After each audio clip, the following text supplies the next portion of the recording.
Marilah kita berdoa. Berdoa dimulai.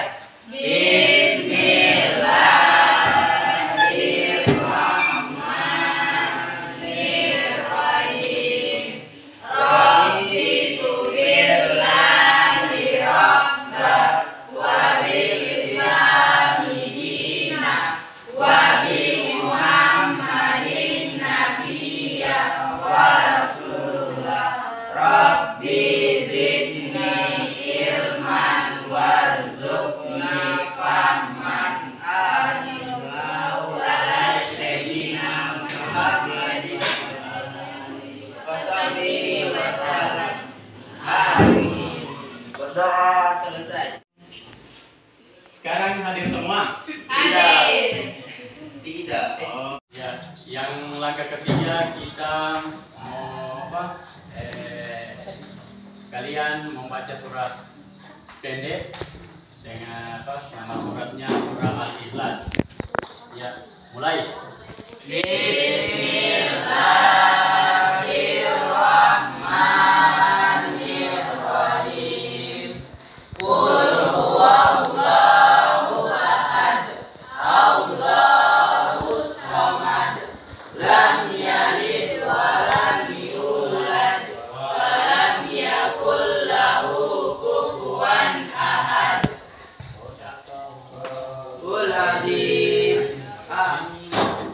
Ya. Kemudian yang langkah keempat yaitu menentukan tujuan pembelajaran kita. Tujuan pembelajaran kita yang pertama membaca dan mengartikan Quran surah Al-Mu'minun ayat 12 sampai 14. Kemudian yang kedua menjelaskan proses penciptaan manusia sesuai dengan isi kandungan surah Al-Mu'minun ayat 12 sampai ayat 14. Ya.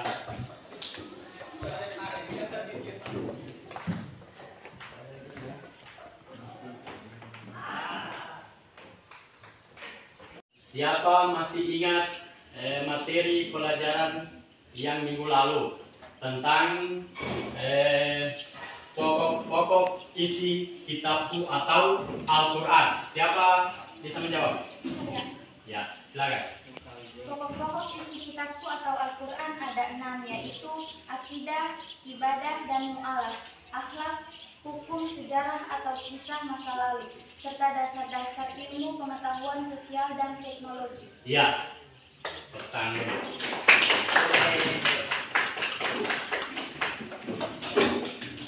Sebelumnya itu kita Ustadz bagi kelompok dulu ya. Kita bagi atas 3 kelompok ya. Kelompok 1, 2, dan 3 ya. Kita bentuk dulu kelompok. Mana kelompok satunya? Ini kelompok 1 ya. Ini oh ini 1. Ini 2. Ini 3 ya, 3 ya. Ya. Setelah kita bagi kelompok, kita langsung masuk pada materi ya. Ustadz putar akan videonya dulu ya, tentang materi mengenai surah Al-Mu'minun ayat 12 sampai 14. Ya.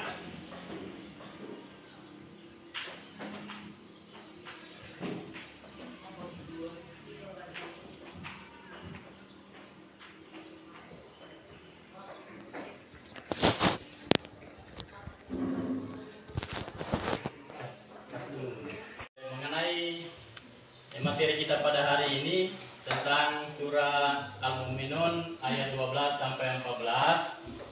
Di sini Ustadz mengajak kalian untuk mendengarkan daripada ini surah Al-Mu'minun ya.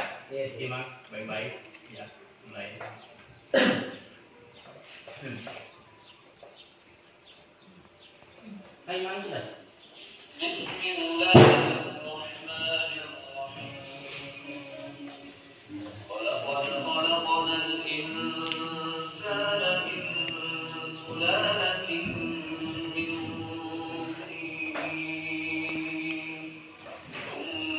فجعلناه نطفة في قرار مكين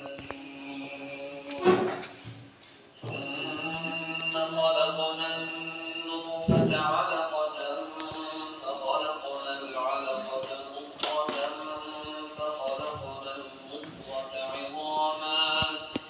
فخلقنا المضغة عظاما فكسونا العظام لحما ثم أنشأناه خلقا آخر فتبارك الله أحسن الخالقين.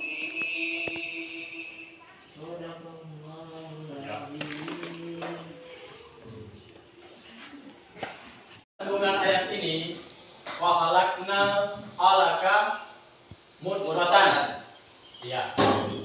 Ini menjelaskan tahap kedua pertumbuhan calon manusia dalam rahim, yaitu segumpal darah. dari segumpal darah tadi berproses menjadi Segumpal daging. Ya, dari daging tadi itu ya yang belum menampakkan suatu bentuk apapun, ya lekuk-lekuk, ya maksudnya lekuk-lekuk itu belum berbentuk seperti bayi dia, ya belum berbentuk seperti ya.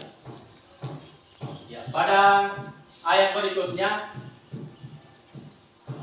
halakna mudfatan izoman.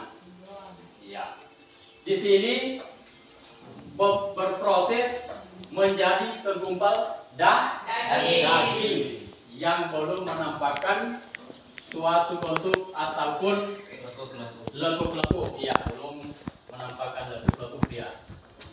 Ya.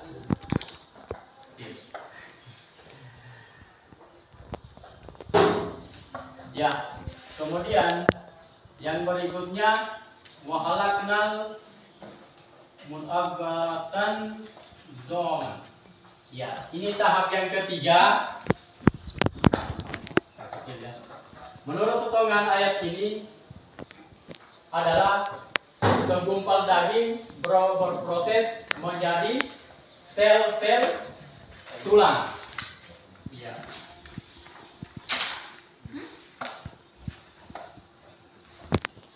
Ya, setelah Ustaz menjelaskan tadi mengenai surah Al-Mu'minun ayat 12 sampai ayat 14, ya, di sini kalian akan diberikan tugas, ya. Dari tugas 1, 2 dan 3. Ya. Silakan dikerja itu tugasnya. Ya, silakan di Bismillahirrahmanirrahim. Walaqad khalaqnal insana min sulalatin min tin. Ya, penjelasan. Artinya, dan sungguh kami menciptakan manusia dari saripati yang berasal dari tanah. Summa ja'alnahu nutfatan fi qararin makin. Artinya, kemudian kami menjadikan air mani yang disimpan dalam tempat yang kokoh, yaitu rahim. Ya, kemudian penjelasannya ayat 13. Pada ayat 13, dengan kekuasaan saripati yang berasal dari tanah itu dijadikannya menjadi nutfah, air mani. Dalam istilah biologi, air mani seorang laki-laki disebut sel sperma dan air mani wanita disebut sel telur ovum.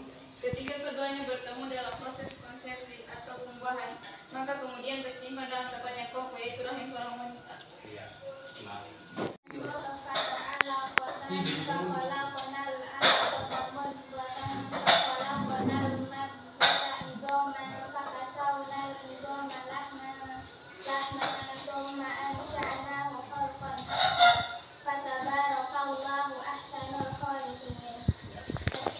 Kemudian air mani itu kami jadikan sesuatu yang melekat, lalu sesuatu yang melekat itu kami jadikan segumpal daging, dan segumpal daging itu kami jadikan tulang belulang, lalu tulang belulang itu kami bungkus dengan daging.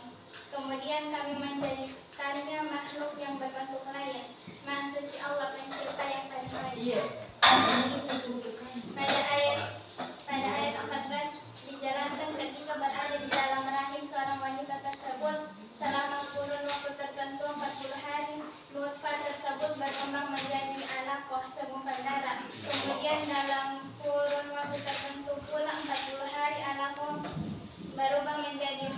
sebungkus daging.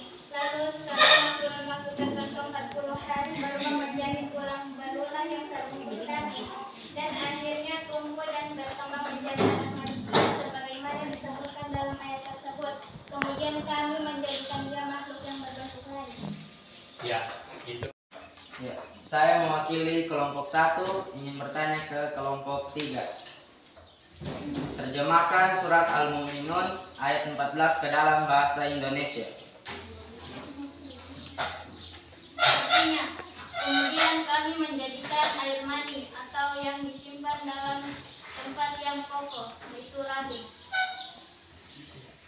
Ya.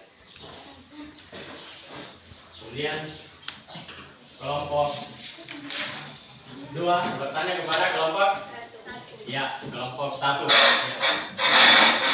Mana?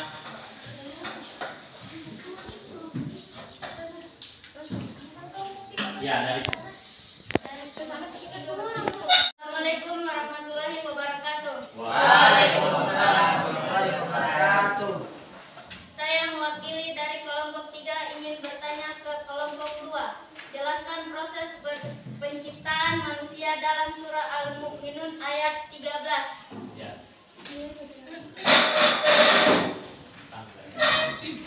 Dengan kekuasaannya, saripati yang berasal dari tanah itu menjadikannya menjadi nutfah atau air mani.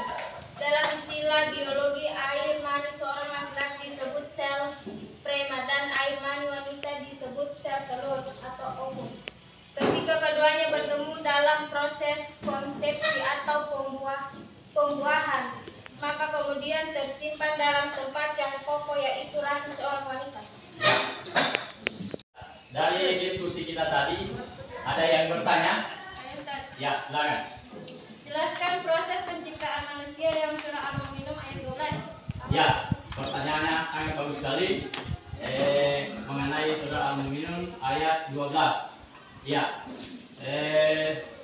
di situ ya pada ayat 12 Allah Subhanahu Wa Taala menjelaskan bahwa manusia itu diciptakan dari tanah. Dari materi yang Ustadz bahas tadi itu, siapa yang bisa menarik kesimpulan dari surat Al-Mu'minun tadi dari ayat 12 sampai ayat 14? Siapa yang bisa? Saya, Ustaz. Ya, silakan. Ya.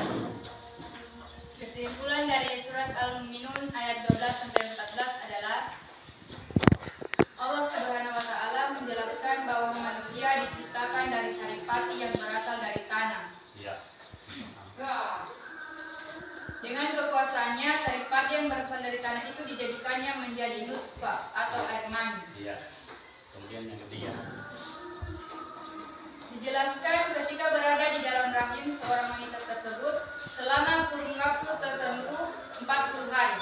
Nutfah tersebut berkembang menjadi alaka segumpal darah. Kemudian dalam ukuran waktu tertentu pula 40 hari alaka berubah menjadi mubda. Ya. Itulah kesimpulan dari temanmu tadi. Ya. Boleh tepuk tangan dulu.